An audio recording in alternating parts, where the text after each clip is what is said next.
नमस्कार भाइयों, आप सभी का ब्रह्मोस क्लासेस में स्वागत करता हूं। आज मैं आपके सामने 20 से 25 क्वेश्चन रहेंगे साइंस के लेकर आया हूं, जो बार बार पूछे जाते हैं और उन्हीं को मैं कवर कराने वाला हूं। वन लाइनर क्वेश्चन रहेंगे सारे, जो आप नोट भी कर सकते हो। ठीक, तो चलिए मैं क्वेश्चनों की बात करता हूँ। क्वेश्चनों पे आज ब्रह्मोस क्लासेस में आप सभी जो नए बच्चे हैं वो चैनल को सब्सक्राइब कर लें, ताकि मैं डेली लेकर आऊँगा आपके सामने डेली के डेली वीडियो, जिसमें 25 से 30 क्वेश्चन के बीच रहेंगे डेली। ठीक है, तो चलिए आज मैं बात करता हूँ आपके सामने क्वेश्चनों पे।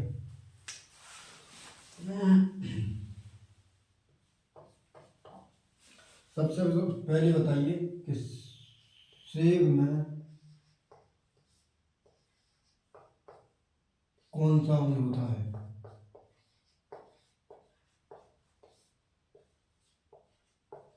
सेब में कौन सा अम्ल पाया जाता है? सेब में मैलिक अम्ल पाया जाता है। ठीक है दोस्तों,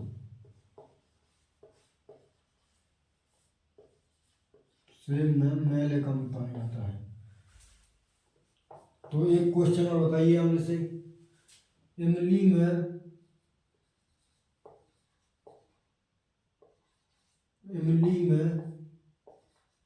कौन सा अम्ल पाया जाता है?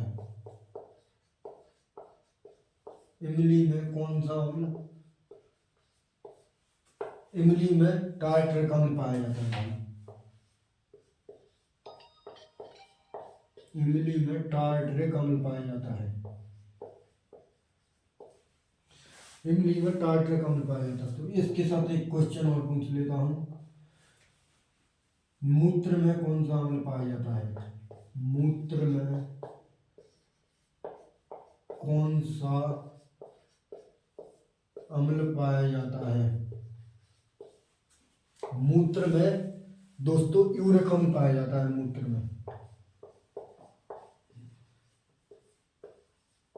में यूरिक अम्ल पाया जाता है दोस्तों।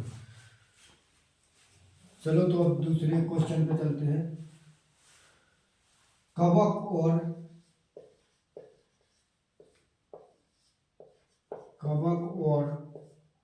शैवाल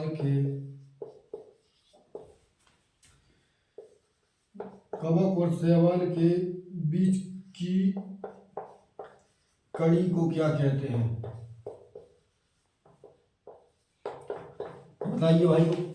कवक और शैवाल के बीच की कड़ी को कहते हैं लाइकेन। कवक और शैवाल के बीच की कड़ी को क्या कहते हैं? लाइकेन। तो एक क्वेश्चन और बताइए। अब दूसरे क्वेश्चन पे चलते हैं। अब बताइए, चौक, इसी को खड़िया भी कहते हैं, इसी को संगमरमर भी कहते हैं। संगमरमर, इसका सूत्र बताइए। इसे कहते हैं कैल्शियम कार्बोनेट। कैल्शियम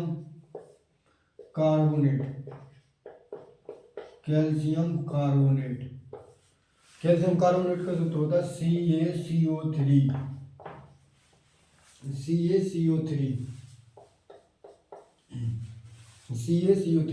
अब बताइए नौसादर का सूत्र।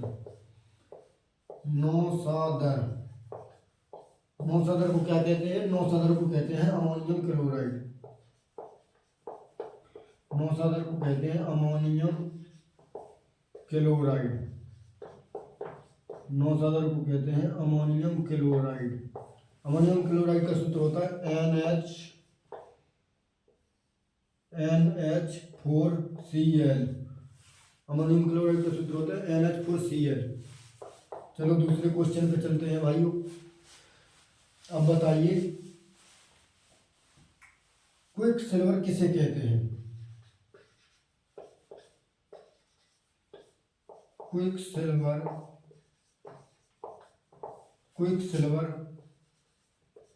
किसे कहते हैं? क्विक सिल्वर किसे कहते हैं? तो भाई क्विक सिल्वर कहते हैं मरकरी को। मरकरी, इसी को पारा भी कहते हैं, इसी को Hg भी कहते हैं। ठीक दोस्तों, तो मैं रब कर दूंगा। इससे सभी लोगों ने नोट कर लिए होंगे, जिसको नहीं पता वो नोट कर ले, जिसको पता है वो रिवीजन कर ले। तो रब कर देता हूँ भाई।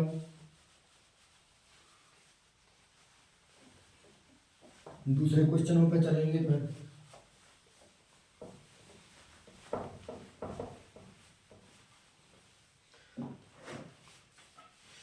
अब बताइए भाइयों, इलेक्ट्रॉन की खोज।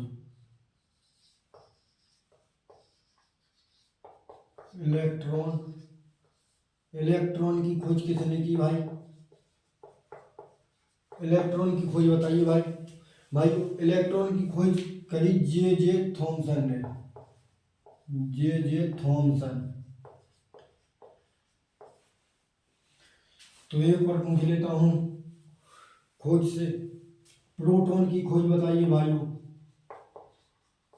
प्रोटॉन की खोज बताइए भाइयों। प्रोटॉन की खोज किसने की भाइयों? प्रोटॉन की खोज की रदरफोर्ड ने, या अगर रदरफोर्ड ऑप्शन में ना मिले तो गोल्डस्टीन लगा देना भाइयों।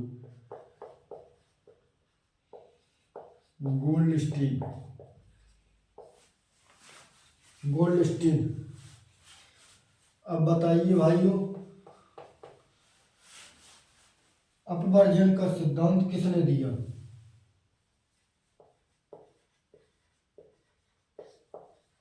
अपवर्जन का सिद्धांत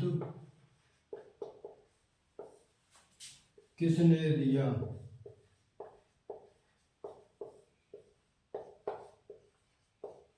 अपवर्जन का सिद्धांत किसने दिया भाई? तो अपवर्जन का सिद्धांत पाउली ने दिया। अपवर्जन का सिद्धांत पाउली ने दिया भाई।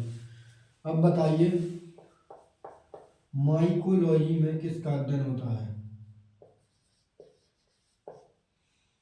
माइकोलॉजी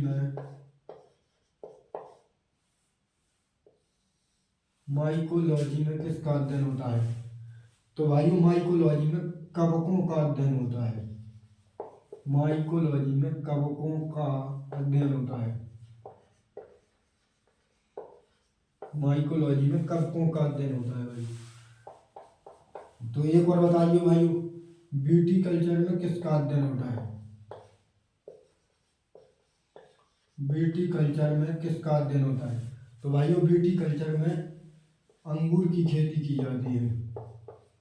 अंगूर की खेती की जाती है।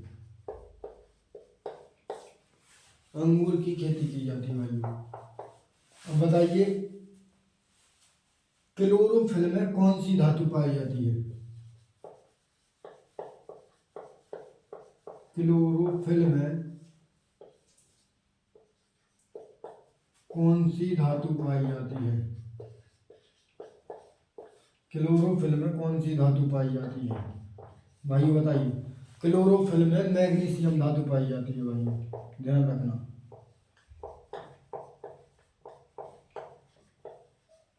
क्लोरोफिल में मैग्नीशियम धातु पाई जाती है भाई।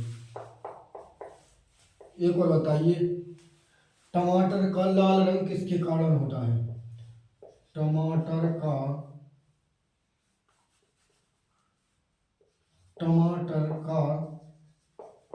लाल रंग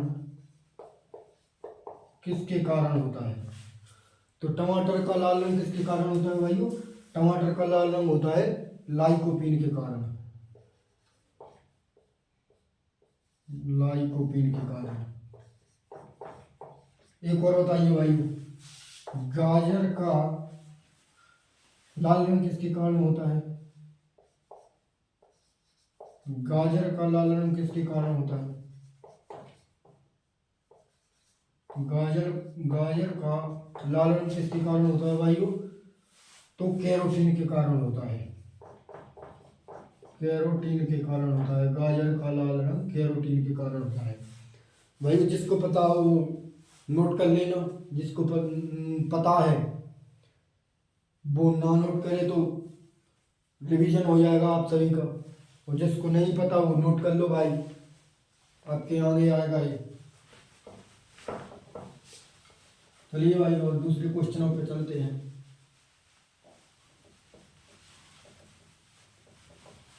दूसरे क्वेश्चनों पे चलते हैं भाई। अब बताइए न्यूटन के पहले नियम को किस नाम से जाना जाता है?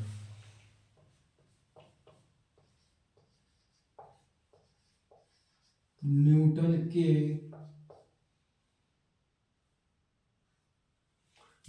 के पहले नियम को किस नाम से जानते हैं? किस नाम से जानते हैं? तो न्यूटन के पहले नियम को किस नाम से जानते हैं भाइयों? न्यूटन के पहले नियम को जड़त्व के नियम से जानते हैं। जड़त्व के नियम से, जड़त्व के नियम से,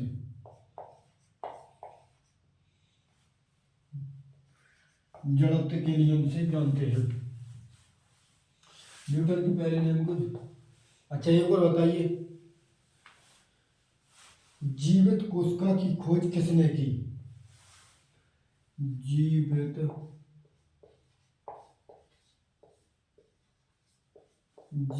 कोशिका की खोज, जीवित कोशिका की खोज किसने की भाई? तो जीवित कोशिका की खोज ए.बी. ल्यूवेनहॉक ने की। ए.बी.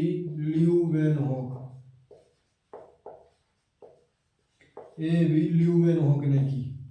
जीवित कोशिका की खोज ए.बी. ल्यूवेनहॉक ने। ये और बता दीजिए दोस्त कि कब की? तो जीवित कोशिका की खोज ए.बी. ल्यूवेनहॉक ने 1674 ईस्वी में की। एक और बता दीजिए भाई, जब जीवित कोशिका का क्वेश्चन आया तो मृत कोशिका की खोज किसने की? मृत कोशिका की खोज, मृत कोशिका की खोज किसने की? तो ये रॉबर्ट हुक ने की। रॉबर्ट हुक ने की। कब की भाई? तो ये 1665 में की।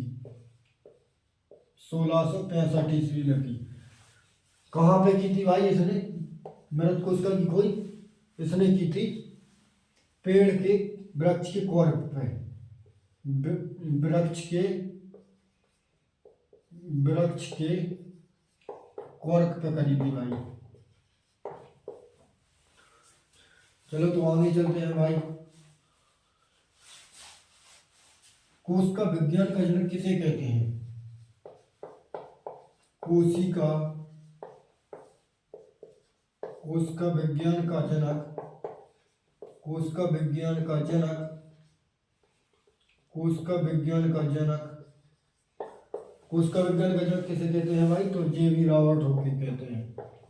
रॉबर्ट हुक, ए.बी. रॉबर्ट हुक को कहते हैं भाई कोशिका विज्ञान का जनक। तो अब बताइए कि भाइयों कोशिका सिद्धांत किसने दिया?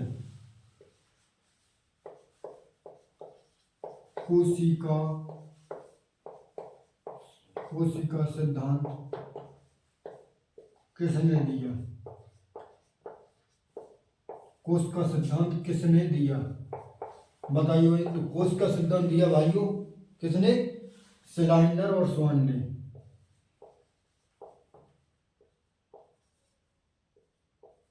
श्लाइनर और स्वान ने, श्लाइनर और स्वान ने दिया कोशिका सिद्धांत भाइयों। चलो आगे चलते हैं भाइयों। कब दिया ये बता दो। अच्छा कब दिया ये कोशिका सिद्धांत? श्लाइनर और स्वान ने कब दिया? ये 1838 ईस्वी में दिया भाइयों। 1838 ईस्वी में दिया।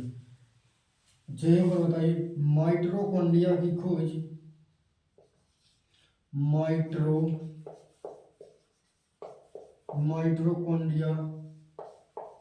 माइटोकॉन्ड्रिया की खोज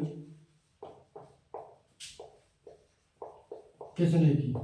माइटोकॉन्ड्रिया की खोज किसने की भाइयों? तो माइटोकॉन्ड्रिया की खोज अल्टमान ने की। माइटोकॉन्ड्रिया की खोज अल्टमान ने की। अच्छा ये एक और बता दीजिए माइटोकॉन्ड्रिया के बारे में कि इसका नामकरण किसने किया। तो भाइयों माइटोकॉन्ड्रिया का नामकरण बेंडा ने दिया था भाइयों, ध्यान रखना। कब दिया ये और बता दो भाई, कब दिया नामकरण? 1912 में। भाइयों रब कर दूं, ऊपर से रब कर दूं भाइयों, ऊपर से रब कर देता हूं।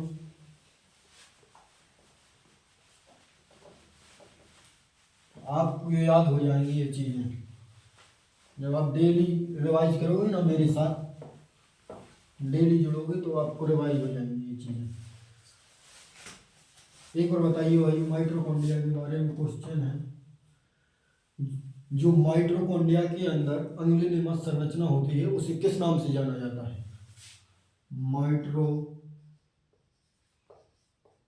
के अंदर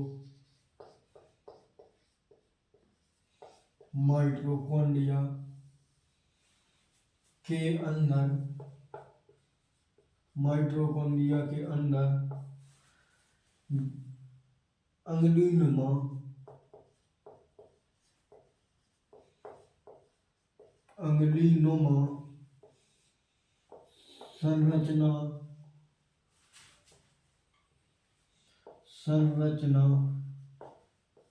को किस नाम से जाना जाता है? किस नाम से जाना जाता है? जो माइटोकॉन्ड्रिया के अंदर अंगुलिनुमा संरचना है उसे किस नाम से जाना जाता है भाइयों? भाइयों वेरी वेरी इंपॉर्टेंट क्वेश्चन है जी भाइयों, वेरी वेरी इंपॉर्टेंट क्वेश्चन है, इसे ध्यान रखना। माइटोकॉन्ड्रिया के अंदर जो अंगुलिनुमा संरचना है उसे क्रिस्टी के नाम से जाना जाता है भाइयों, क्रिस्टी। अच्छा ये बताइए, कोशिका का पावर हाउस किसे कहते हैं? कोशिका का पावर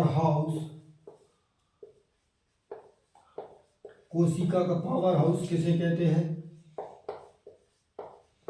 बताइए भाई, कोशिका का पावर हाउस कहते हैं माइटोकॉन्ड्रिया को।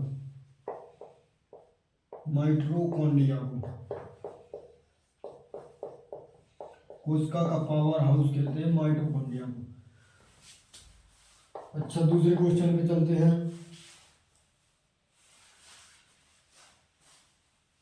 पादप कोशिका में कोशिका भित्ति किसकी बनी होती है? पादप कोशिका में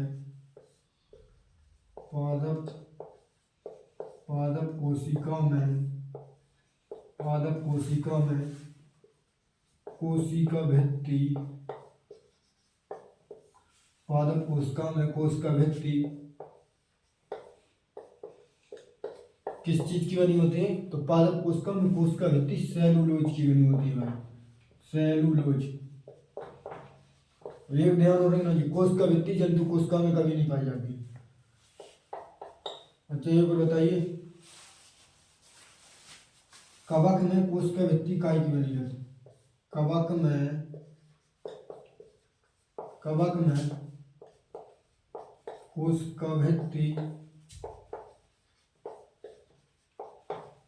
कोशिका भित्ति काय की बनी रहती? कवक में कोशिका भित्ति काइटिन की बनी रहती भाई, ध्यान रखना, काइटिन। कवक में कोशिका भित्ति काइटिन की बनी रहती है, कवक में कोशिका भित्ति काइटिन की बनी रहती है। अच्छा एक और बता दीजिए,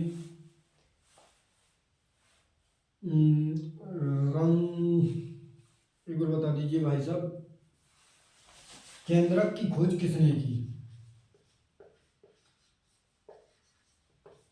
केंद्रक की खोज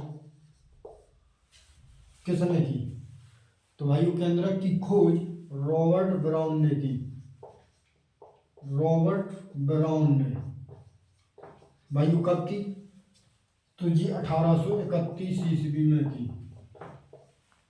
1831 ईस्वी में की। अच्छा एक और बता दीजिए, पालक में कौन सी धातु पाई जाती है? पालक में कौन सी धातु पाई जाती है?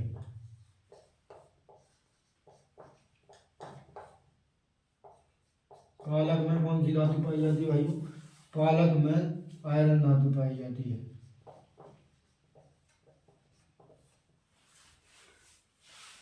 चलिए भाई साहब, आज के लिए इतना ही काफ़ी। मैं आपके लिए अगले दिन फिर लाऊंगा। ऐसे 25 से 30 क्वेश्चन के बीच, मतलब जो उससे संबंधित पॉइंट रहते हैं, और वो भी पढ़ा देता हूँ मैं आपके सामने। तो जो नए बच्चे हैं वो सब्सक्राइब कर लें। अगर अच्छा लगा हो तो वीडियो को लाइक कर देना भाइयों। चलिए भाइयों, नमस्ते, नमस्कार।